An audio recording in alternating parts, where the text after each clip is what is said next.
தந்தை, மகன், தூய் ஆவியாரின் பெயராலே ஆமென். இயேசு கிறிஸ்துவின் அன்புமிக்க சகோதர சகோதரிகளை உங்கள் அனைவருக்கும் கிறிஸ்து இயேசுவின் அன்பு கலந்த வணக்கத்தை தெரிவித்துக் கொள்கின்றேன். இன்றைய நற்செய்தி பாகமானது மத்தேயு நற்செய்தி 6ஆம் அதிகாரம் 1 முதல் 6 வரை திருவாக்கியங்கள் மற்றும் 16 முதல் 18. நமக்கு தெரியும், தவக்காலத்தை நாம் ஆரம்பிக்கின்றோம். 1ஆம் வாக்கியம்: மக்கள் பார்க்க வேண்டும் என்று அவர்கள் முன் உங்கள் செயல்களை செய்யாதீர்கள். இதை குறித்து நீங்கள் எச்சரிக்கையாயிருங்கள், இல்லை என்றால் உங்கள் விண்ணக தந்தையிடமிருந்து உங்களுக்கு கைமாறு கிடைக்காது.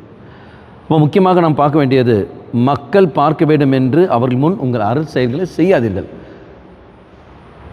மற்றவர்கள் காண வேண்டும் என்பதற்காக இந்த தவக்காலத்தில் நாம் எடுக்கின்ற பல முயற்சிகள், மற்றவர்கள் நான் எடுக்கின்ற முயற்சிகள் காண வேண்டும் என்பதற்காக நாம் அது செய்யாமல், தெய்வத்தை நான் அன்பு செய்கிறேன், அன்பின் வெளிப்பாடாக நாம் தவ முயற்சிகள் நாம் மேற்கொள்வோம். நாம் எடுக்கின்ற ஒரு தவ முயற்சிகளிலும் பங்கு தந்தை இடத்தில் அதுக்கு ஆசிரியரை பெற்றுக்கொள்வோம்.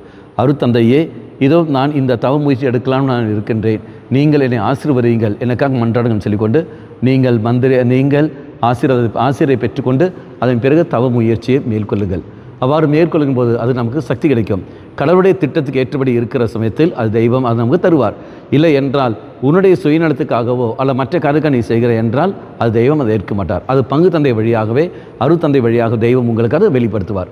அவை இறை சன்னதியில் நான் எடுக்கிற தவ முயற்சிகள் அது எல்லாமே அன்பின் வெளிப்பாடாக இருக்க வேண்டும். ஒன்று. ரெண்டாவது, மற்றவர்கள் நான் இந்த தவ முயற்சி எடுக்க காண்கின்றேனே என்று சொல்லிக்கொண்டு வெளிவேடமாக இதாக இருக்கக்கூடாது. அப்படி இருக்கிறது என்றால் ஒரு நாளும் கிருபை கிடைக்காது.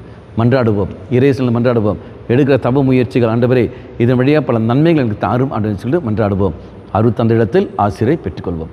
கண்களை மூடிக்கொள்ளுங்கள்.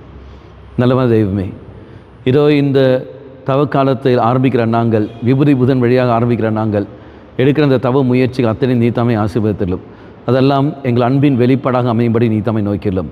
இதன் வழியாக நாங்களுமே அதிகமாக அன்பு செய்கிறோம் என்பதை நீ தாமே நாங்களுமே அதிகமாக அன்பு செய்கிறோம் என்பதை நாங்கள் இதன் வழியாக வெளிப்படுத்துகின்றோம். எங்கள் அன்பை ஏற்றுக்கொள்ளும். அம்மா மாதாவே, தெய்வ மாதாவே, எங்கள் மாதாவே, என் அன்னையே, விசேஷமாக எங்களுக்காக பரிந்து பேசும். ஆமேன். தந்தை, மகன், தூய் ஆவியாரின் பெயராலே ஆமேன்.